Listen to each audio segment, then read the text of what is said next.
support new sanctions against Iran if the Islamic Republic fails to prove its nuclear program is peaceful. President Medvedev confirmed the country's stance on the issue during the second day of talks with the Israeli Prime Minister. Let's get more from RT's Gayane Chichikian, who is following the talks for us. Good evening to you, Gayane. Benjamin Netanyahu said he came to Moscow to secure Russia's backing for tough measures against Iran. But it looks like he hasn't succeeded, doesn't it?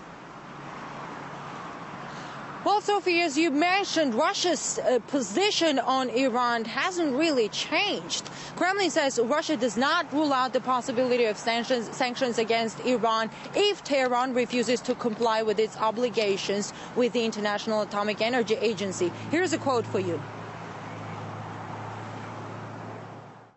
Russia's position on sanctions over Iran remains unchanged. The international community must be sure Iran's nuclear program is of a peaceful nature. But in case they don't follow their obligations, the implication of sanctions is not excluded.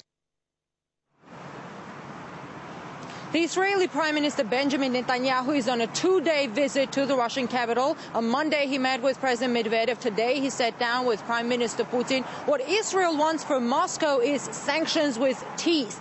That's the way the Israeli Prime Minister Benjamin Netanyahu put it. Sanctions that would cripple Iran's economy. While tensions are running high, as Israel has recently hinted that they could attack Iran's nuclear facilities preemptively if they decide. Diplomatic efforts have reached a dead end. Actually, Russia was always against any military actions against Iran, but now Moscow is very much concerned about what Iran is doing. Just days ago, Mahmoud Ahmadinejad, the Iranian leader, said Iran now is capable of enriching uranium to up to 20%, and that is just a step away from getting technology for reaching the 90% level, which is enough to create a nuclear bomb. Iran says it is only going to expand its nuclear program and in no way is going to stop it.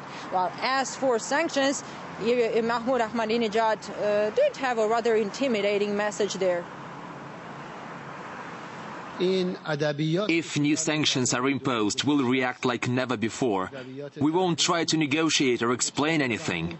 Our response will make those who impose the sanctions regret their action, and they will be ashamed.